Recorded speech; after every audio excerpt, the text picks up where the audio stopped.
Sa loob ng bahay ni Kuya, masiglang sinalubong ng housemates ang kaarawan ni Samantha. Happy birthday!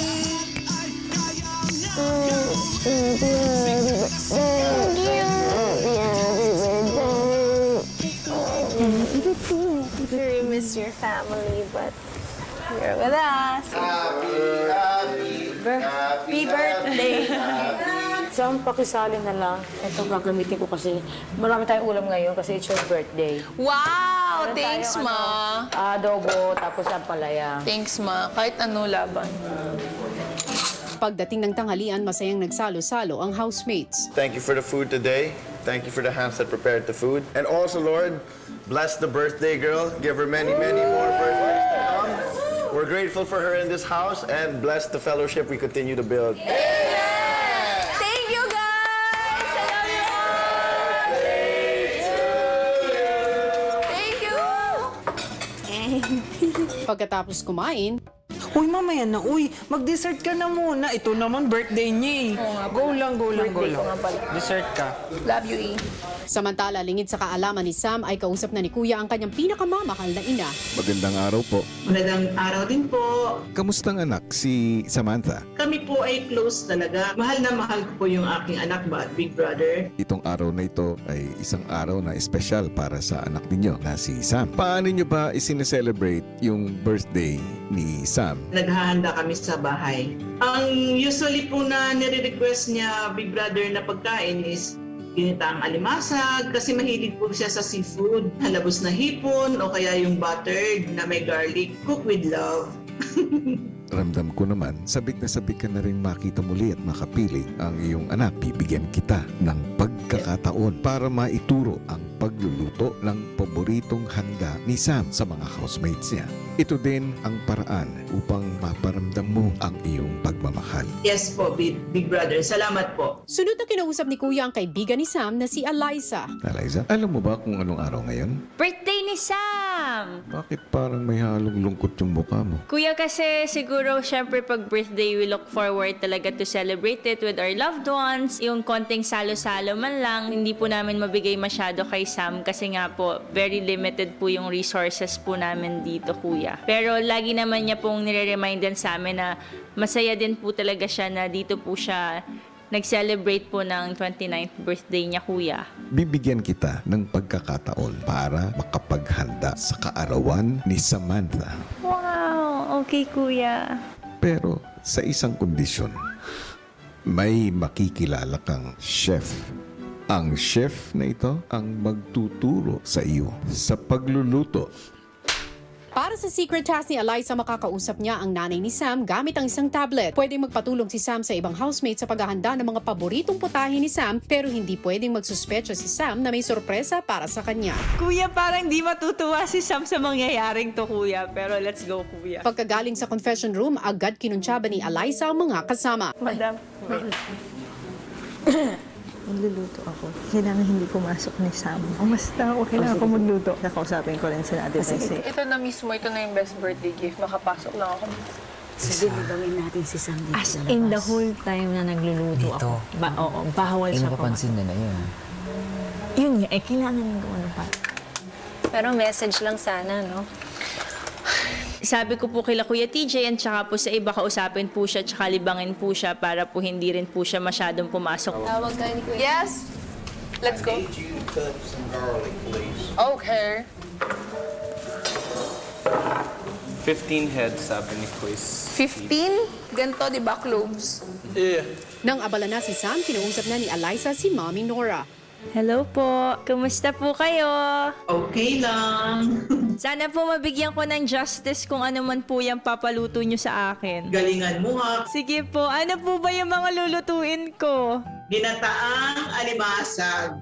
Oh, wow! Buttered shrimp with garlic. Kaya po magsisi talaga kami. Yan po ang aming mga favorite talaga. Sige po. Eliza, kapag naging matagumpay ka sa iyong task at naalala ni Samantha ang luto ng nanay niya, mabibigyan mo si Samantha ng isang surprise date kasama ng kanyang nanay. Nakakatuwa, kuya, yung surprise mo para sa ating birthday girl po. Pero hindi ko sure kung magagawa ko. Pero I'll try my best, kuya. Matapos kausapin si Kuya, kinuha na ni Sam ang tablet na gagamitin para maturuan ni Mami Nora ng kanyang secret recipe. No, I think 15 of these. Got you.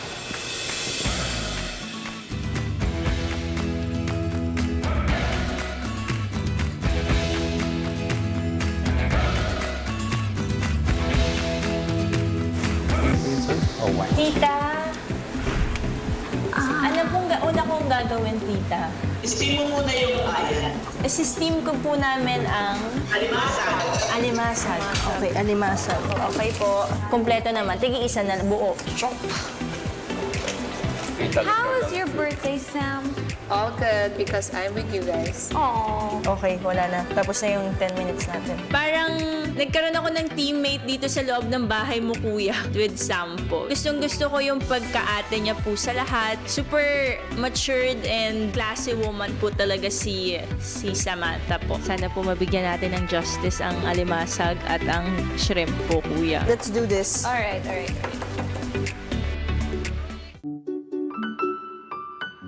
Habang abala sa pagluluto si Eliza, maya-maya, Oh no! Kuya, wait lang!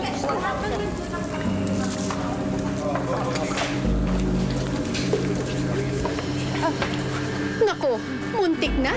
Buti na lang napigilan ni Cheesy Samantha.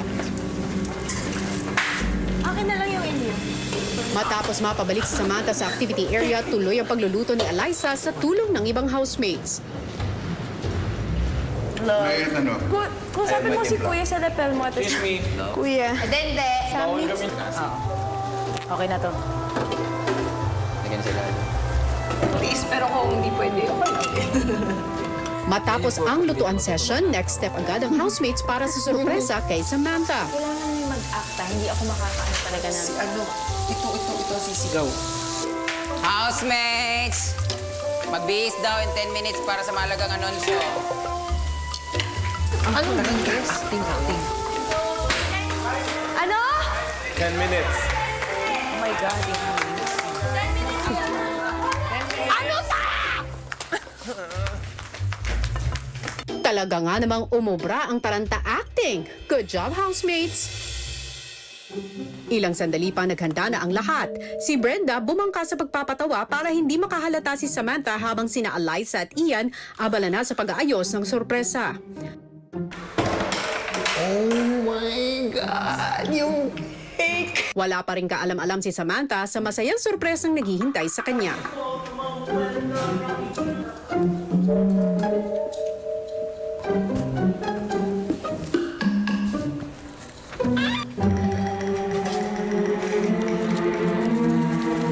Alam mo, ang ating usapan para matuloy ang kanilang dinner date, kailangan Maalala niya po si mama niya po pag natikman niya po yung pagkain. tama. At matapos ihanda ang lahat, di na nag-aksaya ng oras si Eliza at tinawag na ang birthday girl.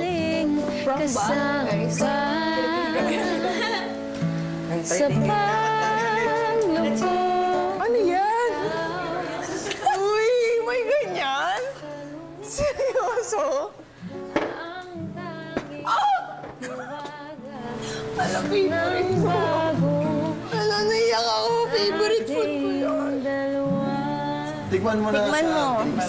Luto to ni Mama. Tama ba? Galing Palawan. Alis na yan. Sa Manila sila. Oh my God!